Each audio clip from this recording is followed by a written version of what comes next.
For thousands of years, the ancient pine forests of Canada have long operated as a perfectly tuned machine.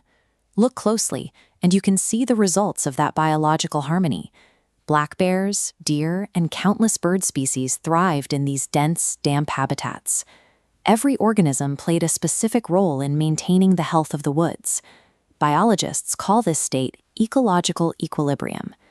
When environmental stressors put pressure on the forest, natural inputs like heavy annual snowfall and consistent spring rains step in to exactly offset the damage, keeping the entire ecosystem stable. But in 2026, across Ontario and wide stretches of Canada, that ancient balance violently collapsed. We saw huge swaths of this deeply entrenched ecosystem reduced to ash in a matter of days. The 2026 collapse suggests that even the most resilient systems have a limit. We need to investigate the specific environmental changes that stripped away the forest's defenses and allowed it to be erased so quickly. The destruction begins long before the first flame appears, starting instead with a slow, structural shift in global weather patterns. Year over year, baseline global temperatures have crept upward. Those rising temperatures pull the seasons out of alignment, creating longer, hotter summers, which directly lead to steep drops in annual rainfall. You can physically see the evidence of this prolonged drought carved right into the landscape.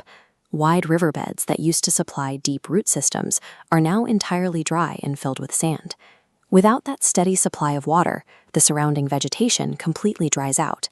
The forest transitions from a damp, self-regulating habitat into millions of acres of highly combustible fuel.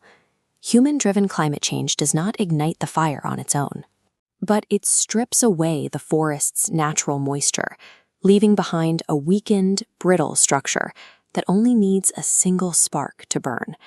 That spark, the catalyst, can come from natural sources. Lightning strikes have always triggered localized fires, which actually help clear out dead brush in a healthy forest cycle. The problem arises when we introduce human catalysts into a highly vulnerable environment. A poorly extinguished campfire or a carelessly tossed cigarette provides an unnatural ignition point, exactly where the brush is driest. This flowchart visualizes the megafire equation. It maps how variables, an unnatural catalyst and dry fuel, combine to multiply a fire's intensity. Adding high winds acts as a massive force multiplier, pushing the flames across the canopy and jumping from tree to tree. The math of this reaction results in thousands of hectares of forest burning simultaneously across multiple ignition zones. The immediate result is sudden, mandatory evacuations for Zulpal communities who have to abandon their homes. But the fire also creates severe consequences right in the atmosphere. The millions of burning trees release so much thick, dark smoke that it literally blots out the sun. The resulting haze chokes out the remaining wildlife and degrades air quality for hundreds of miles.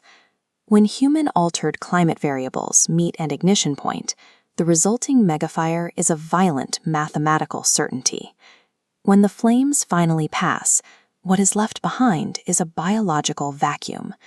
The once vibrant canopy is reduced to charred vertical trunks. Yet the very code of this environment is built around ecological resilience. Even after total devastation, nature maintains an intrinsic biological drive to start the cycle over again. All it takes is the first few weeks of post-fire rain. Look closely at the scorched earth, and you will find bright green plant sprouts pushing their way directly through the black ash. Nature possesses the mechanical capacity for rebirth. However, this cycle is incredibly fragile. If severe climate disruptions and extreme droughts become the normal annual baseline, the forest will eventually lose its ability to bounce back. To give these ecosystems a fighting chance, we have to address the root cause of the structural dryness. The heavy greenhouse gas emissions pumping out of our industrial infrastructure are directly responsible for shifting the atmospheric balance. We can correct this path by actively reducing those emissions and protecting vulnerable lands and enforcing strict zero-tolerance fire safety protocols during dry seasons. We will never be able to control when or where lightning strikes, but we have total control over the baseline vulnerability of our environment before that lightning hits. Maintaining the ecological equilibrium of the forest ensures that nature can continue to protect itself, because when we protect the forest's balance today, we are preserving the livability of our shared future tomorrow.